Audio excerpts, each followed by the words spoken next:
ಖಾಲಿದು, ಶರ್ಜೀಲ್ ಇಮಾಮ್ ಅವರು 2020ರಲ್ಲಿ ದೆಹಲಿ ದಂಗೆಯ ರೂವಾರಿಗಳು ಅಂತ ಏನು ಬಂಧನ ಮಾಡಿದ್ರು, 56 ಜನರಿಗೆ ಏನು ಬಲಿ ಆಯಿತು ಈ ದೆಹಲಿ ದಂಗೆಯಲ್ಲಿ, ಅವ್ರಿಗೆ ಬೇಲನ್ನು ಕೊಡಲಿಲ್ಲ.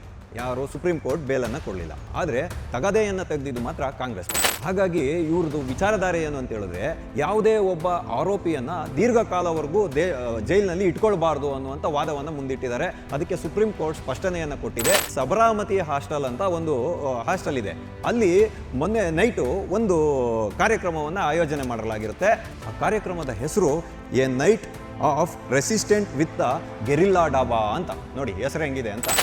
ಒಂದು ಪ್ರತಿಭಟನೆ ಏನು ಮಾಡಿದ್ರಲ್ಲ, ಅವಾಗ ಕೂಗಿದ್ರಲ್ಲ, ಮೋದಿ ತೇರಿ ಕಬರ್ ಕುದೇಗಿ ಆಜ್ ನೈತು ಕಲ್ ಕುದೇಗಿ ಅಂತ. ಯಾರೋ ಕಾರ್ಯಕರ್ತರು ಕೂಗ್ಬಿಟ್ರು ಬಿಡಿ ಅಂತ ಕಾಂಗ್ರೆಸ್ ಪಾರ್ಟಿ ತೇಲ್ಸ್ಬಿಟ್ಬಿಟ್ಟಿತ್ತು. ಈಗ JNUನಲ್ಲಿ ಮೋದಿ ಜೊತೆಯಲ್ಲಿ ಶಾನೂ ಸೇರಿಸ್ಬಿಟ್ರು, ಅಮಿತ್ ಶಾ ಅವ್ರನ್ನು ಸೇರಿಸಿ ಮೋದಿ ಶಾ ತೇರಿ ಕಬರ್ ಕುದೇಗಿ, ಮೋದಿ ಶಾ ತೇರಿ ಕಬರ್ ಕುದೇಗಿ, JNU ಕೆ ಧರ್ತಿ ಪರ್. ಆದರೆ ಈ ಮನಸ್ಥಿತಿ ಎಲ್ಲಿಂದ ಉದ್ಭವ ಆಗ್ತಾ ಇದೆ? ಇದಕ್ಕೆ ಪ್ರೇರೇಪಣೆಯನ್ನು ಕೊಡ್ತಿರೋದು ಯಾರು? ಪ್ರಜಾತಂತ್ರ ವ್ಯವಸ್ಥೆಯ ಸಂರಕ್ಷಕರು ಅಂತ ಹೇಳುವಂಥವರು, ಅಭಿವ್ಯಕ್ತಿ ಸ್ವಾತಂತ್ರ್ಯವನ್ನು ಮತ್ತು ವಾಕ್ ಸ್ವಾತಂತ್ರ್ಯವನ್ನು ನಮ್ಮ ಹಕ್ಕು ಅಂತ ಹೇಳುವಂಥವರು, ಅದರ ಒಂದು ಗಡಿಯನ್ನು ಮೀರಬಾರ್ದು ಅನ್ನುವಂಥ ವಿವೇಚನೆ ಇಲ್ವಾ ಇವರು? ಅವಿವೇಕಿಗಳ ಇವರು?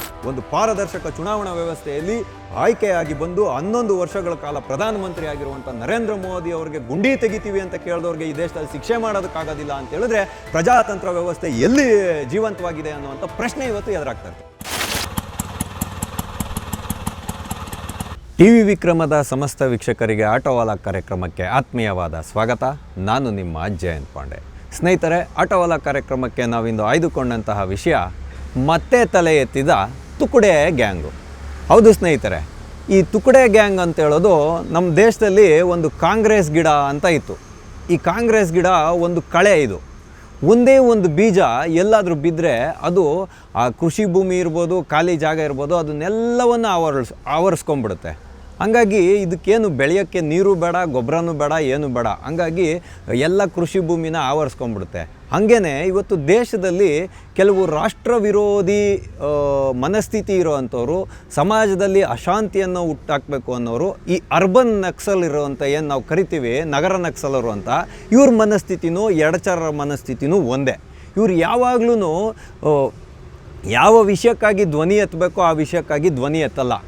ಇವರ ಸಮಾನತೆಯ ವಿಷಯವನ್ನು ಇಟ್ಕೊಂಡು ಸೆಕ್ಯುಲರ್ ಮೈಂಡ್ ಸೆಟ್ಟನ್ನು, ಸೋಕಾಲ್ಡ್ ಸೆಕ್ಯುಲರ್ ಮೈಂಡ್ ಸೆಟ್ಟನ್ನು ಇಟ್ಕೊಂಡು ಯಾವಾಗೂ ರಾಷ್ಟ್ರ ವಿರೋಧಿಯಾಗಿ ಇವರು ನಡ್ಕೊಳೋ ಅಂಥ ಚಿಂತನೆ ಇವ್ರದ್ದು.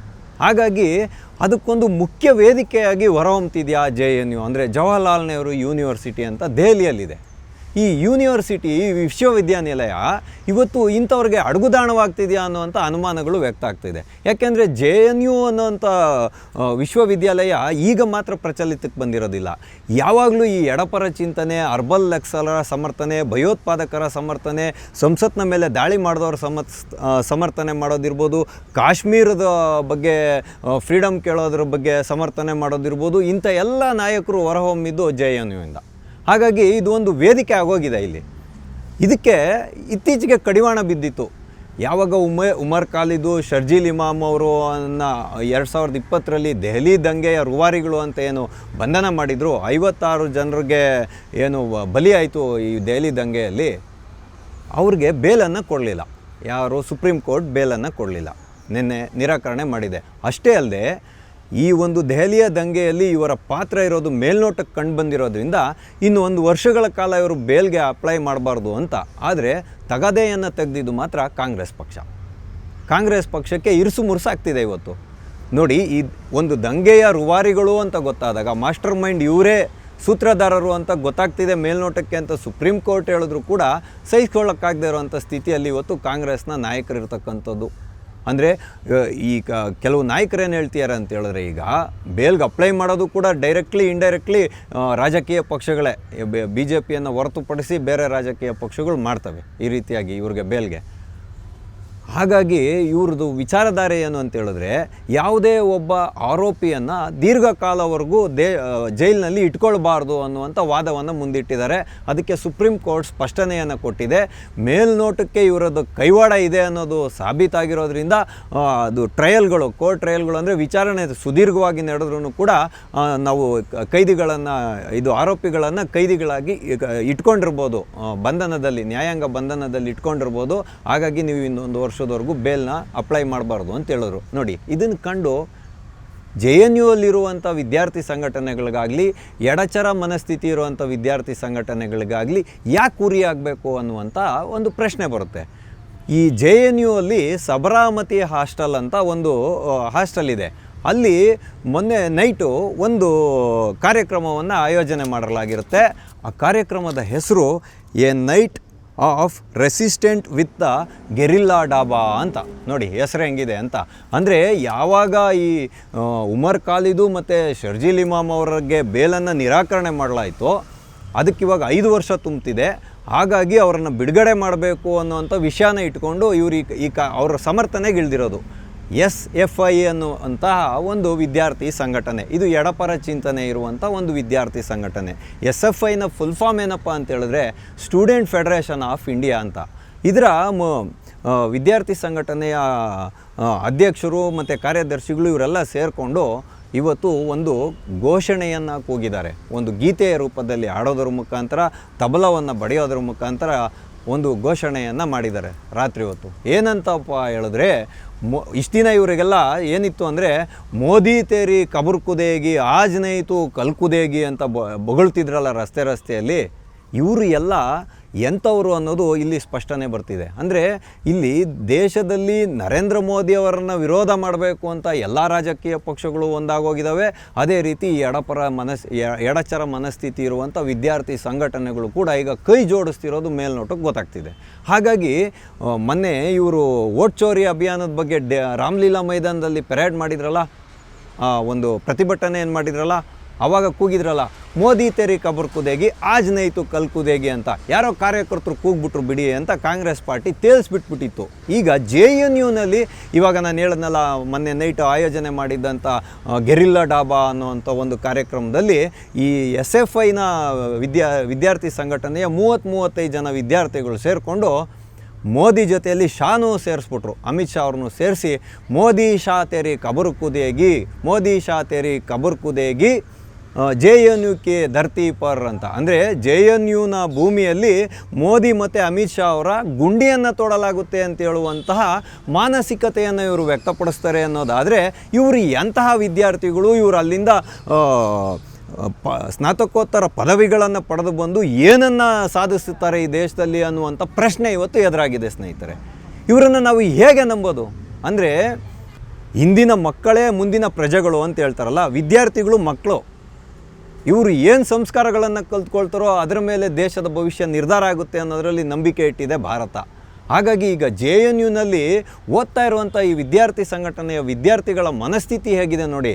ಮೋದಿ ಶಾ ಅವರನ್ನು ಬಿಡಿ ಹೋಗಲಿ, RSS, BJP ಮತ್ತು ಹಿಂದುತ್ವಕ್ಕೂ ಕಬುರ್ಕುದೇಗಿ ಅಂತ ಹೇಳ್ತಾರೆ. ಆಮೇಲೆ ಅಂಬಾನಿ ಅದಾನಿಗೆ ಕಬುರ್ಕುದೇಗಿ ಅಂತ ಇವರು ಇವತ್ತು ಗೀತೆಗಳನ್ನು ಹಾಡ್ತಾ ಇರ್ತಕ್ಕಂಥದ್ದು. ಎಷ್ಟೇ ಆಗಲಿ ಸಂಸತ್ನ ದಾಳಿಯ ಮೈಂಡ್ಸೆಟ್ ಆಗಿನಲ್ಲ ಅಫ್ಜಲ್ ಗುರು, ಅವನ್ನ ಶಹೀದ್ ಅಂತ ಡಿಕ್ಲೇರ್ ಮಾಡಿದಂಥ ಭೂಮಿ ಅಲ್ವಾ JNU. ಆದರೆ ಇವತ್ತು ಇವರೇನೋ ಕೂಗ್ತಿದ್ದಾರೆ. ಇದಕ್ಕೆ JNUವಿನ ಆಡಳಿತ ಮಂಡಳಿ ಇವತ್ತು ಪೊಲೀಸ್ಗೆ ಕಂಪ್ಲೇಂಟನ್ನು ಕೊಟ್ಟಿದೆ, ದೆಹಲಿಯ ಪೊಲೀಸರಿಗೆ. ಇದು JNUನ ನಿಯಮಾವಳಿಗೆ ತಪ್ಪಾಗಿರ್ತಕ್ಕಂಥದ್ದು. ಇಲ್ಲಿ ಕೂಗಿರ್ತಕ್ಕಂತಹ ಘೋಷಣೆಗಳೇನಿದೆ ಇದು ತಪ್ಪಾಗಿರುವಂಥ ನಡವಳಿಕೆ. ಹಾಗಾಗಿ ಯಾರು ಈ ಘೋಷಣೆಗಳನ್ನು ಕೂಗಿದ್ದಾರೋ ಅವರ ಮೇಲೆ ಕಠಿಣವಾದ ಕಾನೂನು ಕ್ರಮ ಆಗಬೇಕು ಅಂತ ಹೇಳುವಂಥ ಒಂದು ದೂರನ್ನು ದಾಖಲು ಮಾಡಿದ್ದಾರೆ. ಆದರೆ ಈ ಮನಸ್ಥಿತಿ ಎಲ್ಲಿಂದ ಉದ್ಭವ ಆಗ್ತಾಯಿದೆ, ಇದಕ್ಕೆ ಪ್ರೇರೇಪಣೆಯನ್ನು ಕೊಡ್ತಿರೋದು ಯಾರು ಅಂತ ನೋಡುವಾಗ ಕೆಲವು ವಿಚಾರಗಳಲ್ಲಿ ಬೆಳಕಿಗೆ ಬರುತ್ತೆ. ಈ ಕನ್ನಯ್ಯ ಲಾಲ್ ಇದ್ರಲ್ಲ, ಇವರು ಕೂಡ JNUನ ವಿದ್ಯಾರ್ಥಿನೇ. ನೋಡಿ, ಈ ಯಾಕೆ ಇವರು ಇಷ್ಟು ದೊಂಬಾಲು ಬೀಳ್ತಾರೆ ಅನ್ನೋಂಥ ಸೂಕ್ಷ್ಮ ವಿಷಯವನ್ನು ನಾವೆಲ್ಲರೂ ಅರಿಬೇಕು. ಒಬ್ಬ ನಾಯಕನಾಗಿ ಹೊರಹೊಮ್ಮಬೇಕಾದ್ರೆ, ಒಬ್ಬ ಜನನಾಯಕನಾಗಿ ಹೊರಹೊಮ್ಮಬೇಕಾದ್ರೆ, ಪ್ರಖ್ಯಾತಿಯನ್ನು ಪಡಿಬೇಕಾದ್ರೆ ಈ ದೇಶದಲ್ಲಿ ಏನೂ ಮಾಡಬೇಕಾಗಿಲ್ಲ. ನೀವು ಈ ರೀತಿಯಾದಂಥ ಫ್ರೀಡಮ್ ಆಫ್ ಸ್ಪೀಚ್, ಅಭಿವ್ಯಕ್ತಿ ಸ್ವಾತಂತ್ರ್ಯ, ವಾಕ್ ಸ್ವಾತಂತ್ರ್ಯ, ಸಂವಿಧಾನ ಕೊಟ್ಟಿರುವಂಥ, ನಾವು ಸಂವಿಧಾನದ ಮಹಾನ್ ರಕ್ಷಕರು ಅಂತ ಹೇಳ್ಕೊಳೋಂಥವ್ರು ಇಂಥ ಕೀಳು ಮಟ್ಟದ ಕೆಲಸಗಳನ್ನು ಮಾಡಿದ್ರೆ ಸಾಕು, ಇವ್ರಿಗೆ ಪ್ರಖ್ಯಾತಿ, ಕುಖ್ಯಾತಿ ಮತ್ತು ರಾಜಕೀಯ ಪಕ್ಷಗಳಲ್ಲಿ ಒಂದು ಮೇಲ್ದರ್ಜೆ ಅಧಿಕಾರಗಳು ಎಲ್ಲವೂ ಲಭ್ಯವಾಗುತ್ತೆ. ಗಂಜಿ ಗಿರಾಕಿಗಳು ಅಂತಲೇ ಹೇಳ್ಬೋದು ಇವ್ರನ್ನ. ಇವರು ಆರಾಮಾಗಿ ಮೈಯಿಂದ ಬೆವರು ಸುರಿಸಿ ದುಡಿಯಬೇಕಾದಂಥ ಅವಶ್ಯಕತೆಯೂ ಇಲ್ಲ.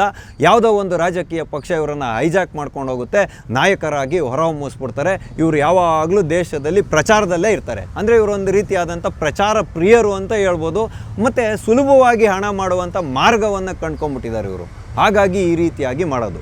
ಅಂದರೆ ಇವ್ರನ್ನ ಅರೆಸ್ಟ್ ಮಾಡೋಕ್ಕೆ ಹೋದರೆ ದಂಗೆಗಳನ್ನು ಎಬ್ಬರಿಸೋದು, ಗಲಾಟೆಗಳನ್ನು ಮಾಡ್ಕೊಂಡು ಪ್ರಕ್ಷುಬ್ಧವಾದ ವಾತಾವರಣಗಳನ್ನ ನಿರ್ಮಾಣ ಮಾಡೋದು, ಇವ್ರನ್ನೆಲ್ಲ ಹೆಂಗೆ ವಿದ್ಯಾರ್ಥಿಗಳು ಅಂತ ನಾವು ನಂಬಲಿಕ್ಕೆ ಸಾಧ್ಯ ಆಗುತ್ತೆ. ಹಾಗಾಗಿ ಯಾರು ಈ ಗೆರಿಲ್ಲಾ ದಾಬಾ ಅನ್ನೋ ಕಾರ್ಯಕ್ರಮವನ್ನು ಆಯೋಜನೆ ಮಾಡಿದ್ರೋ ಅವರ ವಿರುದ್ಧ ಈ ದೇಶದಲ್ಲಿ ಕಠಿಣವಾದ ಕಾನೂನು ಕ್ರಮ ಆಗಬೇಕು ಅಂತ ಹೇಳ್ತಕ್ಕಂಥದ್ದು ಒಂದು ಬಹು ಪ್ರಮುಖವಾದ ವಿಚಾರ.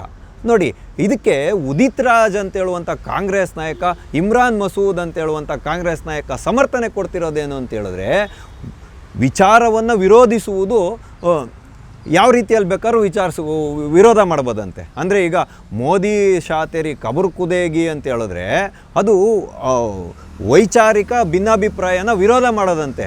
ಘೋಷಣೆ ಕೂಗಿದ ಕ್ಷಣಕ್ಕೆ ಏನು ಗುಂಡಿ ತೋಡೆ ಬಿಡ್ತಾರ ನಿಜವಾಗ್ಲೂ ಅಂತ ಹೇಳುವ ರೀತಿಯಲ್ಲಿ ಈ ಉದಿತ್ ರಾಜ್ ಸಮರ್ಥನೆ ಮಾಡ್ತಾ ಇರ್ತಕ್ಕಂಥದ್ದು. ಅಷ್ಟೇ ಅಲ್ಲದೆ ಈತ ಮುಂದುವರೆದೇನು ಹೇಳ್ತಾನೆ ಅಂತ ಹೇಳಿದ್ರೆ, ಇಂದಿರಾ ಗಾಂಧಿಯವರು JNUನ ಸಂಸ್ಥಾಪನೆ ಮಾಡ್ರು, ಆದರೆ ನಾನು ವಿದ್ಯಾರ್ಥಿಯಾಗಿದ್ದಾಗ ಈ ಥರ ಎಲ್ಲ ಘೋಷಣೆ ಕೂಗಿದ್ದೀನಿ, ನಮ್ಗೆ ಯಾವುದು ನೋಟಿಸ್ಗಳೇ ಬಂದಿರಲಿಲ್ಲ.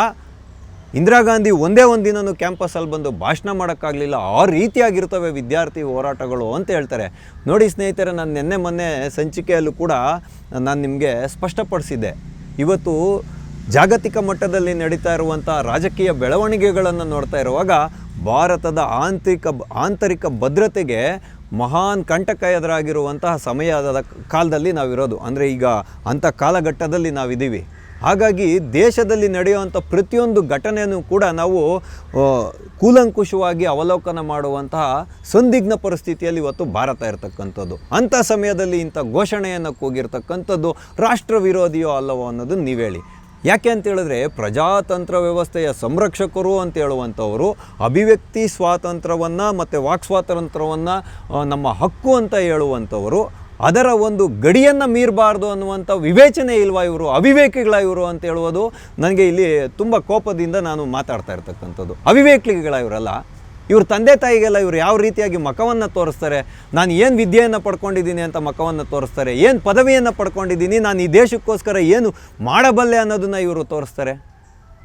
ಪ್ರಜಾತಂತ್ರ 145 ಕೋಟಿ ಜನ ವಾಸ ಮಾಡುವಂತಹ ಬಲಾಢ್ಯವಾದಂಥ ಪ್ರಜಾತಂತ್ರ ವ್ಯವಸ್ಥೆಯಲ್ಲಿ, ಒಂದು ಪಾರದರ್ಶಕ ಚುನಾವಣಾ ವ್ಯವಸ್ಥೆಯಲ್ಲಿ ಆಯ್ಕೆಯಾಗಿ ಬಂದು 11 ವರ್ಷಗಳ ಕಾಲ ಪ್ರಧಾನಮಂತ್ರಿ ಆಗಿರುವಂಥ ನರೇಂದ್ರ ಮೋದಿ ಅವರಿಗೆ ಗುಂಡಿ ತೆಗಿತೀವಿ ಅಂತ ಕೇಳಿದವ್ರಿಗೆ ಈ ದೇಶದಲ್ಲಿ ಶಿಕ್ಷೆ ಮಾಡೋದಕ್ಕಾಗೋದಿಲ್ಲ ಅಂತ ಹೇಳಿದ್ರೆ ಪ್ರಜಾತಂತ್ರ ವ್ಯವಸ್ಥೆ ಎಲ್ಲಿ ಜೀವಂತವಾಗಿದೆ ಅನ್ನುವಂಥ ಪ್ರಶ್ನೆ ಇವತ್ತು ಎದುರಾಗ್ತಾ ಇರ್ತಕ್ಕಂಥದ್ದು. ಇವ್ರುಗಳನ್ನ ಅರೆಸ್ಟ್ ಮಾಡಿದ್ರೆ ಇವ್ರುಗಳನ್ನ ನಾಯಕರಾಗಿ ಹೊರಹೊಮ್ಮಿಸೋದಕ್ಕೆ ಜೊಲ್ಲು ಸುರಿಸ್ಕೊಂಡು ಕಾದಿರುವಂಥ ರಾಜಕೀಯ ಪಕ್ಷಗಳು ಇವರ ಸಮರ್ಥನೆಗೆ ಬೀದಿಗಿಳಿತಾರೆ, ಪ್ರತಿಭಟನೆಗಳನ್ನು ಮಾಡ್ತಾರೆ, ದೇಶದಲ್ಲಿ ಅರಾಜಕತೆಯನ್ನು ಸೃಷ್ಟಿ ಮಾಡುವಂಥ ಮಟ್ಟಕ್ಕೆ ಬಂದು ನಿಲ್ತಾರೆ ಇವರೆಲ್ಲ. ಹಾಗಾಗಿ ಚಿಕನ್ ನೆಕ್ಸ್ನ ಕಟ್ ಮಾಡ್ತೀನಿ ಅಂತ ಹೇಳಿದಂತಹ ಈ ವಿದ್ಯಾರ್ಥಿ ಸಂಘಟನೆಯ ಯಾರು ಉಮರ್ ಖಾಲಿದ್ ಇದ್ದಾರೆ, ಸರ್ಜಿಲ್ ಇಮಾಮ್ ಇದ್ದಾರೆ, 56 ಜನ ಹಿಂದೂಗಳ ಒಂದು ಪ್ರಾಣವನ್ನು ಬಲಿ ತೊಗೊಂಡ್ರಲ್ಲ, ಇವ್ರಿಗೆ ಬೇಲ್ ಕೊಡಬೇಕಾ ಕೊಡಬಾರ್ದಾ ಅನ್ನುವಂಥ ಬಹುಮುಖ್ಯವಾದಂತಹ ಪ್ರಶ್ನೆ ಇವತ್ತು ಎದುರಾಗಿರೋದು. ಹಾಗಾಗಿ ವಿಚಾರಣೆ ಎಷ್ಟೇ ನಡೆದರೂ ಸರಿ, ಇವರ ಒಂದು ಆರೋಪ ಸಾಬೀತಾಗೋವರೆಗೂ ಇವ್ರಿಗೆ ಬೇಲ್ ಕೊಡೋದಿಲ್ಲ ಅಂತ ಇವತ್ತು ಸುಪ್ರೀಂ ಕೋರ್ಟ್ ಹೇಳಿದೆ. ಅದನ್ನು ನಾವೆಲ್ಲರೂ ಮನಸ್ಪೂರ್ವಕವಾಗಿ ಸ್ವಾಗತವನ್ನು ಮಾಡಬೇಕು. ಅದರೊಟ್ಟಿಗೆ ಯಾರು ಈ ರೀತಿಯಾಗಿ ಇದು ಮೋದಿ ಶಾತೇರಿ ಕಬರ್ ಕುದೇಗಿ ಅಂತ ಇವತ್ತೇನು ಘೋಷಣೆಯನ್ನು ಕೂಗಿದಾರೋ, ಈ SFIನ ಅಧ್ಯಕ್ಷರು ಅದಿತಿ ಮಿಶ್ರಾ ಅಂತ ಏನೋ ಇವತ್ತು ಹೇಳಲಾಗ್ತಾಯಿದೆ, ಇವರು ಮತ್ತು ಇವರ ತಂಡಕ್ಕೆ ಕಠಿಣವಾದ ಕಾನೂನು ಕ್ರಮ ಆಗಬೇಕು. ಹಾಗಾಗಿ ಮುಂದೆ ಆದ್ರೂ ಈ JNUವನ್ನು ಇಂಥ ಒಂದು ದೇಶ ವಿರೋಧಿ ಮತ್ತು ರಾಷ್ಟ್ರ ವಿರೋಧಿ ಚಟುವಟಿಕೆಗಳ ತಾಣ ಆಗದೇ ಇರಲಿ ಅಂತ ನಾವೆಲ್ಲರೂ ಆಶಿಸೋಣ. ಹಾಗಾಗಿ ವಿದ್ಯಾರ್ಥಿಗಳು ಸಭ್ಯತೆಯನ್ನು ಮೀರಬಾರ್ದು ಅಂತ ಹೇಳೋದು, ಮತ್ತು ಯಾರು ಇಂಥ ಸಭ್ಯತೆಯನ್ನು ಮೀರಿ ನಡ್ಕೊಳ್ತಾರೋ ಅವರ ಸಮರ್ಥನೆಗೆ ರಾಜಕೀಯ ಪಕ್ಷಗಳು ಇಳಿಬಾರ್ದು. ಹಾಗಾಗಿ ಮೋದಿ ಶಾ ತೇರಿ ಕಬರ್ ಕುದೇಗಿ JNU ಕೆ ಧರ್ತಿ ಪರ್ ಅಂತ ಹೇಳುವಂಥ ಘೋಷಣೆಯನ್ನು ನೀವು ಸಮರ್ಥನೆ ಮಾಡ್ತೀರೋ ಅಥವಾ ಇಲ್ವೋ, ಮತ್ತು ಈ ತಲೆ ಎತ್ತಿರುವ ತುಕಡೆ ಗ್ಯಾಂಗ್ಗೆ ಕಡಿವಾಣ ಹಾಕಬೇಕೋ ಹಾಕಬಾರ್ದೋ ಅಂತ ಹೇಳುವಂಥ ಪ್ರಶ್ನೆಯನ್ನು ನಿಮ್ಮೆಲ್ಲರ ಮುಂದೆ ಇಡುವುದರ ಮುಖಾಂತರ ಆಟೋವಾಲಾ ಕಾರ್ಯಕ್ರಮವನ್ನು ನಾವಿಂದು ಮುಗಿಸ್ತಾ ಇದ್ದೇವೆ. ಮುಂದೆ ಇಂತಹದ್ದೇ ಒಂದು ಕುತೂಹಲಕಾರಿಯಾದ ವಿಷಯದೊಂದಿಗೆ ನಾವೆಲ್ಲರೂ ಮತ್ತೆ ಭೇಟಿಯಾಗೋಣ. ಅಲ್ಲಿವರೆಗೂ TV ವಿಕ್ರಮವನ್ನು ಸಬ್ಸ್ಕ್ರೈಬ್ ಮಾಡುವುದರ ಮುಖಾಂತರ, ನಿಮ್ಮ ಸದ್ವಿಚಾರಗಳನ್ನು ಕಾಮೆಂಟ್ ಮಾಡೋದರ ಮುಖಾಂತರ ಹಾಗೂ ಶೇರ್ ಮಾಡೋದರ ಮುಖಾಂತರ ನಮ್ಮನ್ನು ಪ್ರೋತ್ಸಾಹಿಸಿ. TV ವಿಕ್ರಮ, ದೇಶ ನಿಮ್ಮ ಕೈಯಲ್ಲಿ. ಈ ಕಾರ್ಯಕ್ರಮ ನಿಮಗೆ ಇಷ್ಟ ಆಗಿದ್ದಲ್ಲಿ ಲೈಕ್, ಶೇರ್ ಹಾಗೂ ಕಮೆಂಟ್ ಮಾಡಿ. TV ವಿಕ್ರಮದ ಕಾರ್ಯಕ್ರಮಗಳನ್ನು ನಿರಂತರವಾಗಿ ವೀಕ್ಷಿಸಲು ಸಬ್ಸ್ಕ್ರೈಬ್ ಮಾಡಿ, ಬೆಲ್ ಐಕನ್ ಒತ್ತಿ.